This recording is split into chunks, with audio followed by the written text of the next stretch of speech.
Your honour, पिछले 5 सालों से इस केस में जो संघर्ष चला उसमें सबने कानून के बड़े बड़े जानकारों को देखा और सुना। कोई जमानत के लिए लड़ा तो कोई केस लड़ा। अब जब फैसला गिल्टी और नॉट गिल्टी, इनोसेंट और कल्प्रिट जैसी बातों के आगे खड़ा है तो उसे सही दिशा मिलना बहुत जरूरी है।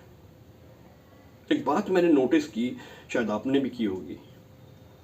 डिफेंस काउंसिल ने बाबा को डिफेंड करने में जितने भी जतन किए सब में फेल हुए। पुलिस की कानूनी प्रक्रिया को गलत ठहराना, पॉस्को के चार्ज पर सवाल उठाना, बच्ची को रॉन्गली एडल्ट प्रूफ करने की कोशिश करना, बीमारी का बहाना, कभी कुछ कभी कुछ। देखिए, मैं जो भी मेरे अगेंस्ट है शर्मा जी, हम सब प्रोसिक्यूशन और डिफेंडेंट का रोल अदा कर रहे हैं, लेकिन डिफेंस काउंसिल से बाबा को डिफेंड करते करते कहां चूक हो गई, कहां चूक गए। योर ऑनर, ये चूके हैं एक जघन्य अपराध को समझने में। ये चूके पीड़िता के मनोदशा को समझने में।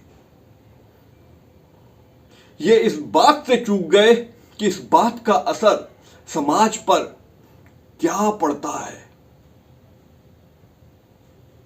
जनाब, हम जिस देश में रहते हैं वहां लड़कियों का जीवन काल बहुत समस्याओं से भरा हुआ होता है और ये लड़की उन सभी लड़कियों की दशा को बयां करती है, उनकी व्यथा बताती है। मुझे बहुत शर्म महसूस हो रही है ये बात कहते हुए, योर ऑनर, कि इस महान देश में हर लड़की बचपन से लेकर युवा अवस्था तक कभी न कभी किसी न किसी प्रकार से मानसिक और शारीरिक रूप से प्रताड़ित होती है। इस पूरे प्रकरण में इस बच्ची में किसी को पीड़िता दिखाई दी तो किसी को पैसे बनाने का साधन, किसी को अपनी कुंठित वासना को पूरी करने का लालच दिखाई दिया तो किसी को इसमें टीआरपी। मुझे इस बच्ची में योर ऑनर रौद्र देवी दिखाई दी, काली दिखाई दी, मां दुर्गा दिखाई दी, क्योंकि ये बच्ची बोलना जानती है, ये अपने लिए लड़ना जानती है। ये लड़की आज उन सब लड़कियों की उम्मीद है योर ऑनर जो आज आपके वर्डिक्ट के ऊपर अपनी आंख गड़ाए बैठी है इस बिल्डिंग में। लेकिन हमारे डिफेंस काउंसिल के लिए यह केस केवल धर्म धर्म धर्म और धर्म से बढ़कर कुछ नहीं है।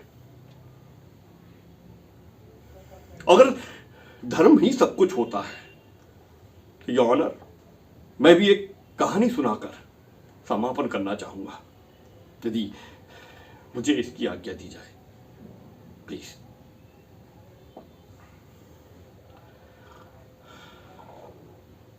आप सब लोगों ने रामायण तो पढ़ी होगी, हाँ पढ़ी होगी। रावण जब मर जाता है तो मरने के बाद भी उसे मोक्ष की प्राप्ति नहीं होती। वो मरने के बाद भी कई सालों तक तपस्या करता है। शिव जी का प्रिय भक्त होने की वजह से भी उसे शिव जी क्षमा नहीं करते। ये जानकर पार्वती जी उनके पास आती हैं और उनसे प्रश्न करती हैं कि हे नाथ, आप इतने कठोर कैसे हो गए। तो शिव जी मंद मंद मुस्काए और कहा, हे पार्वती, दुनिया में 3 प्रकार के पाप होते हैं। एक तो साधारण पाप जो अजाने अनजाने में किसी से हो जाता है और जिसका निवारण या पश्चाताप किया जा सकता है। एक अति पाप होता है, जैसे मर्डर, अपहरण या और भी कोई संगीन जुर्म जो जिसका भी एक लिमिट तक निवारण है। लेकिन एक महापाप होता है जिसका कोई निवारण नहीं, कोई पश्चाताप नहीं। तो पार्वती जी बीच में टोकी, बोली, प्रभु रावण ने तो अति पाप किया है, आप उसे महापाप की श्रेणी में क्यों रख रहे हैं? तो शिव जी मंद मंद मुस्काए और बोले, हे पार्वती, जिस पाप का प्रभाव सारी मानव जाति और समाज के ऊपर सदियों तक रहता है वो महापाप के अंतर्गत आता है। यदि रावण बनकर सीता का अपहरण करता तो मैं उसे क्षमा कर देता, लेकिन उसने साधु का भेष धारण किया था जिसका प्रभाव सारे संसार के साधुत्व और सनातन पर सदियों तक रहेगा, जिसकी कोई माफी नहीं है। और योर ऑनर, ये रावण है, रावण। इसे कतई नहीं छोड़ना चाहिए।